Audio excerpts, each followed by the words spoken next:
Hi boys and girls, my name is Amanda Smith and I'm so excited to be here to work on your mission project for VBS this week.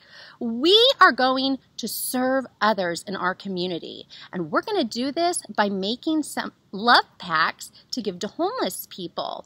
In our city, there are places where people can go get a meal and get some sleep, but they don't have a home to go to. So it's important that people reach out and help them now, right now in their time of need. So that's what we're going to do. But before I talk about how we're going to make our love packs for our mission project, I'm going to tell you a little bit about a guy named Denver. And this story, same kind of different as me. I'm not going to read you the whole book. You can find the whole book read to you on YouTube if your mom wants to pull that up or your dad wants to pull that up for you, or you can order the book. But this is an excellent story for grown-ups and for kids. So Denver is born in Louisiana during the Great Depression, which was a time when people didn't have much. And Denver was a sharecropper and part of a sharecropper's family. So he had even less than others. He had to get out of there. He saw opportunities. He couldn't read or write. He had to better himself. So he hopped on a train and he was taken to Fort Worth, Texas.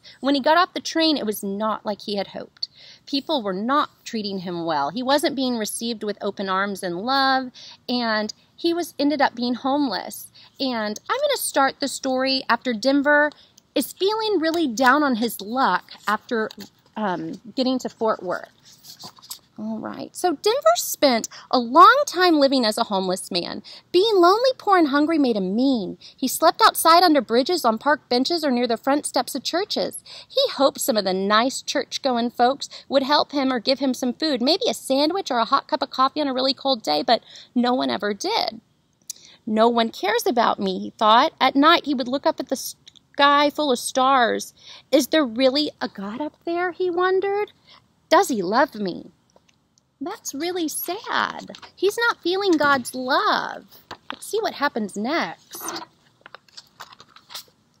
There is a God, and he did love Denver. He made a very strange thing happen. A nice lady named Miss Debbie had a dream about a homeless man. I saw his face, Debbie told her husband Ron. I saw a wise man who changed the city. Let's see if we can find the man in my dream.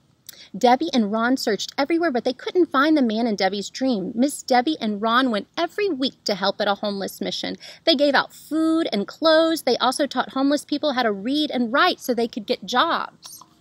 Well, sounds like Debbie and Ron are really, really modeling their lifestyle after Jesus, helping others. One night, as Ron and Miss Debbie served dinner at the mission, she saw the man from her dreams. I'm sorry.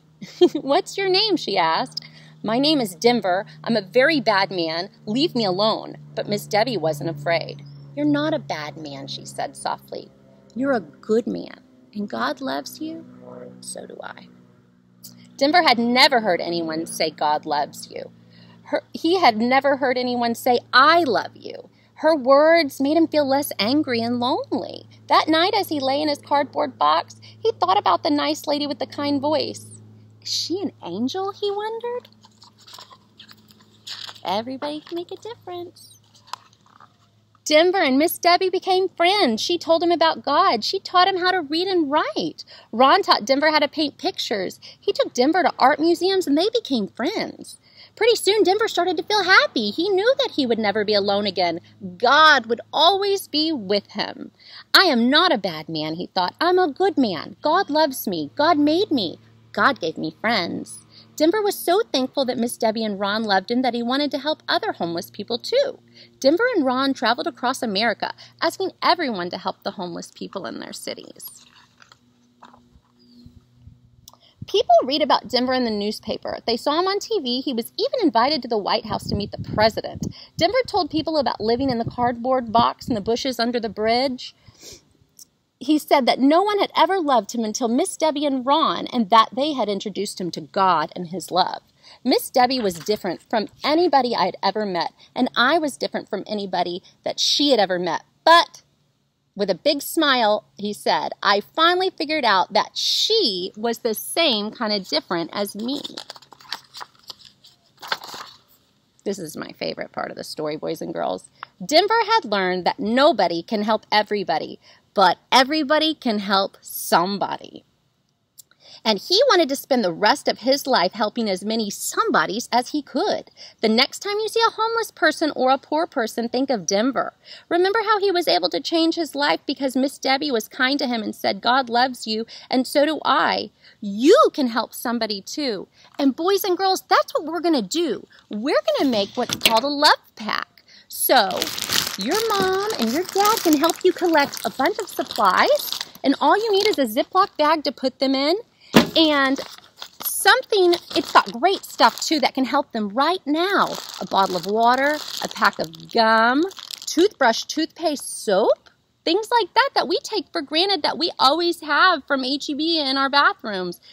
Homeless people don't have that. So let's show them some love and give them some things that they need. Over the next few weeks, collect a bunch of these things and make several of these packs. And every time you drive into Austin, just have Mom throw one in the car, and that way if you come to a stoplight and you see a homeless person, open the window and pass this out. This will be great because it'll show them that they're loved. And you know what the most important thing that we have to put in our love pack is? I had this stapled to the top, but you can draw a picture, write a note, anything, and put it inside the bag. Probably the most important thing that this person is going to receive. And you know what you need to include on that message is